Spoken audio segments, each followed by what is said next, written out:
राम राम। आप सभी के अंदर विराजमान मेरे परम पिता परमात्मा को मेरा कोटि कोटि नमन। हमारा सतगुरु सुखराम जी महाराज के ग्रंथ में विट्ठल राव का संवाद चल रहा है। कल की ज्ञान की चर्चा में विट्ठल राव राजा ने सतगुरुदेव से पूछा था कि क्या गुरु बदलने पर दोष लगता है। और ये राजा विट्ठल राव का प्रश्न नहीं है, हमारे जैसे अनेकों लोगों का है, जिनको ये डर लगता है कि गुरु करने के बाद अगर बदल देंगे तो या तो गुरु का दोष लगेगा, या गुरु श्राप दे देंगे, या हमारा कोई नुकसान हो जाएगा। फिर चाहे गुरु में कितनी ही कमियां हो, और आज के समय में तो आपको ये बात बहुत ज्यादा देखने के लिए मिलेगी कि अनेक कमियां होने के बावजूद भी वो अपने गुरु को बदलने के लिए तैयार नहीं होते हैं, इतना डरते हैं। कल के ज्ञान की चर्चा का विषय सारा यही था कि अगर किसी ज्ञान से बढ़कर आपको आगे का ज्ञान मिल रहा है तो गुरु बदलने में कोई दोष नहीं है। जिस तरह संसार में आगे अगर तरक्की होती है तो माँ बाप भी खुश होते हैं, हमारे गुरु जो हमें पढ़ाते हैं वो भी खुश होते हैं। तरक्की कब किसको बुरी लगती है। इसी बात को समझाते हुए सतगुरुदेव ने कल ज्ञान चर्चा में बताया कि अगर कोई ब्रह्मा जी का दोषी है तो वो विष्णु के चरणों में चला जाए तो उसके दोष समाप्त हो जाते हैं, और अगर शिव का कोई दोषी है तो वो भी भगवान विष्णु के चरणों में चला जाए तो उसके दोष समाप्त हो जाते हैं। और अगर ब्रह्मा विष्णु महेश इन तीनों देवों के कोई दोषी है तो वो शक्ति के चरणों में चला जाए तो उसके दोष समाप्त हो जाते हैं। और अगर शक्ति का कोई दोषी है तो अगर वो ब्रह्म भक्ति धारण कर ले तो उसके दोष खत्म हो जाते हैं। और इसी तरह संसार में गुरु के लिए उन्होंने कहा, जैसे अगर कोई जति का गुरु है तो उसको छोड़कर अगर वह जंगम के चरण में चला जाता है तो वह उसकी पदवी उससे उच्च है। और अगर कोई जंगम को छोड़कर व्यास के चरणों में चला जाता है तो उसकी पदवी उससे और ऊपर है। और कोई व्यास जी को छोड़कर सन्यासी को अपना गुरु बनाता है तो उसकी पदवी उससे ऊपर है। और इसी तरह सन्यासी को छोड़कर कोई वैष्णव धर्म को अपनाता है तो उसकी पदवी और उससे ऊपर है। और फिर उससे आगे वीतराग विज्ञान है, जो राग द्वेष सबको छोड़ के सतगुरु के चरण में आ जाए, केवली भगवंतों के शरण में आ जाए तो फिर वह सबसे ऊपर है। केवल ज्ञान सबसे ऊपर है, इससे आगे और कोई पदवी नहीं है। वो सबसे ऊपर सतगुरुदेव ने बताई है, जिससे इस आत्मा का जन्म मरण छूटता है, आत्मा को परमात्मा की प्राप्ति होती है।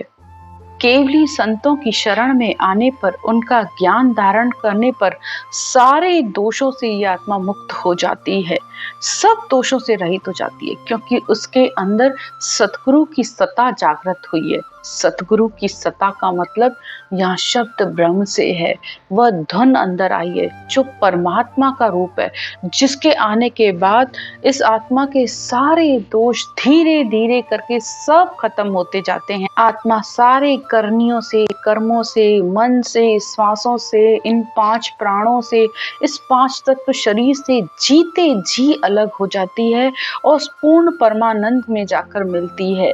तो ऐसे सतगुरु का ज्ञान धारण करने पर, ऐसे केवली भगवंतों का ज्ञान धारण करने के बाद संसार के सारे दोष समाप्त हो जाते हैं। लेकिन अगर आप इसको छोड़ के सोच रहे हो कि मैं किसी और को गुरु करूं, तो उसके लिए आगे सतगुरुदेव कहते हैं, और खून सब छूट सी जिण सिर बहुत उपाय, एक न छूटे खून ओ सतगुरु को जगमाए, सतगुरु को जगमाए पद इण से आगे नहीं। तो सतगुरु पदवी के आगे, यानी इस केवल ज्ञान सत स्वरूप के ज्ञान के आगे और कोई दूसरा पद है ही नहीं। तो आप इससे आगे किस में जाकर मिलोगे। ये सबसे ऊपर है, ये पूर्ण परमानंद का ज्ञान है, जिसमें आत्मा मिलकर एक होती है। तो संसार के सारे खून मतलब सारे दोष उस आत्मा के समाप्त हो जाते हैं। लेकिन जो सतगुरु का दोषी है, जो सत्य केवल ज्ञान का दोषी है, यानी धारण कर लिया फिर उसके बाद समझ में ना आया तो उसकी निंदा करते रहते हो, क्योंकि उस ज्ञान को मन से धारण किया ही नहीं। अपने अंदर इतना ज्ञानीपना भर रखा है कि उसको सिर्फ बुद्धि से समझने की कोशिश करते रहते हैं, अनुभव भी करते नहीं है, ज्ञान को समझते नहीं है और उसकी निंदा करते हैं। तो उसके दोष कभी भी समाप्त नहीं होते हैं, चाहे वो किसी की भी शरण में चला जाए। कहो कुण छोड़े आण ब्रह्म लग पहुंच न माही। तो उसके दोष चाहे वो ब्रह्म तक पहुंच जाए तब भी उसके दोष समाप्त नहीं होते। सुखराम दास यो खून रे सतगुरु शरणे जाए, और खून सब छूट सी जिन सिर बहुत उपाय।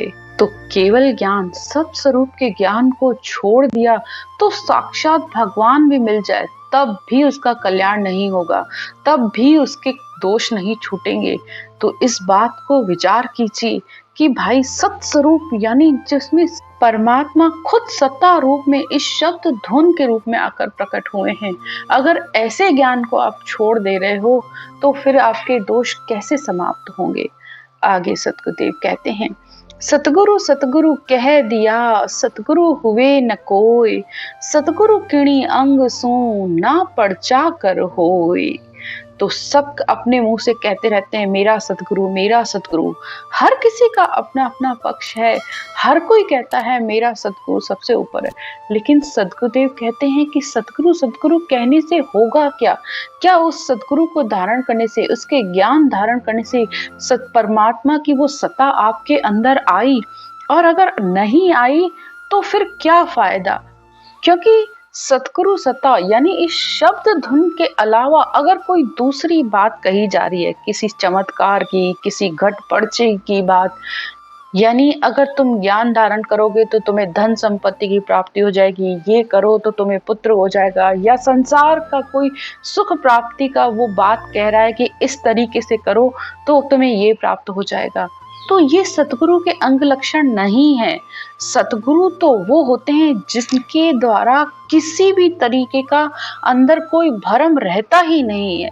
उसका तो सिर्फ एक ही बात होती है कि आप उनके ज्ञान को धारण करते हो, यानी ज्ञान यानी इस श्वास पर श्वास में इस ब्रह्म के नाम राम को लो और अपना निज मन इस ज्ञान को सौंप दो, तो सतगुरु की सत्ता आपके अंदर जागृत हो जाएगी, यानी ये शब्द धुन जागृत हो जाएगी और ये ही आत्मा को परमात्मा में मिलाएगी। सुखराम नाम शिष्य में जागे से सुन साचा होए। तो सतगुरुदेव कहते हैं कि सच्चा सतगुरु तो वही है कि वह उस ज्ञान को धारण करे और शिष्य के अंदर वो सतगुरु सत्ता जागृत हो जाए। सतगुरु सतगुरु कह दिया सतगुरु हुआ न कोई। तो जब तक चमत्कार की बात की जा रही है तब तक वह सतगुरु हो ही नहीं सकता, क्योंकि जब तक चमत्कार की बात कर रहे हैं तो वह ब्रह्म ज्ञान केवल ज्ञान कैसे हुआ? ध्यान किया सो नजरा आवे, सो सब माया चैन कहावे। ब्रह्म कला कहत न आवे, ना मूरत ना ज्योत कहावे। तो ना मूर्ति के दर्शन, ना ज्योत के दर्शन, ना किसी कला की बात, ना किसी माया की बात, ना किसी चैन चमत्कार की बात, किसी भी तरीके की ऐसी कोई बात नहीं करेगा अगर वह सच्चा सतगुरु है। वो सिर्फ एक ही ज्ञान आपको देगा कि शब्द धुन की जागृति करो और उसका तरीका, उसकी विधि ये है, ये करो तो तुम इस तरीके से सीधे सीधे रास्ते पर चलो, तुम्हें परमात्मा की प्राप्ति हो जाएगी। तो सच्चे सतगुरु के ये लक्षण हैं। आगे सतगुरुदेव कहते हैं, उत्तम चीज संसार में सुन बिरली सी होए, मिदम चीज बिन पार है गिणत न आवे कोई। गिणत न आवे कोई ज्ञान कर देखो ज्ञानी। सतगुरुदेव कहते हैं, संसार का उदाहरण देकर कहते हैं कि संसार में उत्तम चीज यानी जो श्रेष्ठ चीजें हैं वो संसार में विरली ही होती हैं, लेकिन जो मध्यम है यानी छोटी मोटी चीजें हैं वो संसार में उनकी कोई गिनती नहीं होती है, अनेकों होती है। इसी तरह मेरा ज्ञान अगाध है, समझी विरला आणी, सुखराम वेद मत जगत में, घर घर घट घट होए, उत्तम चीज संसार में, सुन विरली सी होए। तो जिस तरह संसार में श्रेष्ठ चीजें कम ही होती हैं, उसी तरह मेरा ज्ञान अगाध है, इसको विरले ही समझ पाते हैं और समझकर धारण कर पाते हैं। जिस आत्मा के अंदर बहुत पीड़ होती है परमात्मा से मिलने की, वो ही आत्मा बिना कोई सवाल किए, बिना कुछ जाने, बस इस ज्ञान को धारण करती है, इस विधि से रटना करने लगती है। वो ज्ञानियों की तरह न ज्यादा कोई सवाल, न ज्यादा कोई जवाब, क्योंकि वो आत्मा सिर्फ परमात्मा में मिलना चाहती है। तो इसी तरह सद्गुरुदेव यही बात समझा रहे हैं कि संसार में वेदों का ज्ञान, मत ज्ञान, श्रुत ज्ञान, अवध ज्ञान, अनेकों तरीके के ज्ञान है और घर घर में है, हर घट घट में है। और हर किसी को अच्छे भी यही लगते हैं कि जहाँ चैन चमत्कार देखते हैं, उन्हें लगता है कि बस परमात्मा यही है और इन्हीं के पास है। तो यही उनसे सबसे बड़ी भूल हो जाती है कि वो केवल ज्ञान को समझ ही नहीं पाते हैं और संसार के ज्ञान को सुन सुनकर खुश होते रहते हैं। आगे और उदाहरण देकर कहते हैं, कांच कथिर फिर लो में, समझे सब संसार। तो कांच में, कथिर में और लोहे में सारा संसार समझता है। कंचन लग की बुद्ध है, यो मत वेद विचार। और सोने तक की भी बहुत से लोगों को समझ होती है। इसी तरह यो मत वेद विचार, रतन कोई विरला जाने।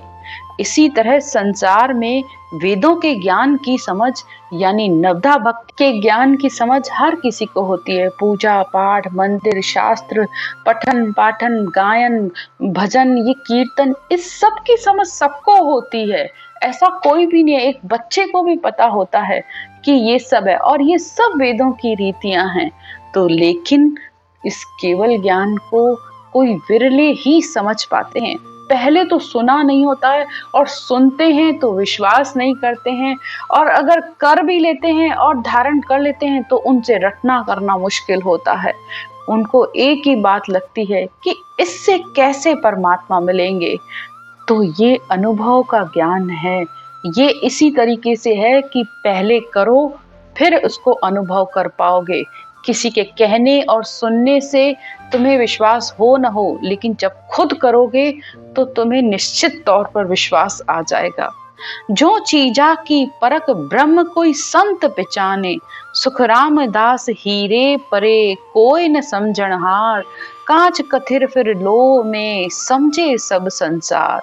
तो कांच को, लोहे को, यहाँ तक कि सोने की समझ सबको होती है, लेकिन रतन यानी हीरे की परख हर किसी को नहीं होती है, वो विरले लोगों को ही होती है। तो इसी तरह ब्रह्म पद तक के ज्ञान को अधिकतर संत पहचानते हैं, लेकिन इस ब्रह्म ज्ञान के आगे वह केवल ज्ञान है, पर ब्रह्म परमात्मा का ज्ञान है, पूर्ण परमानंद की प्राप्ति का ज्ञान है, उसको विरले ही समझते हैं। आज की चर्चा यहीं तक। राम राम।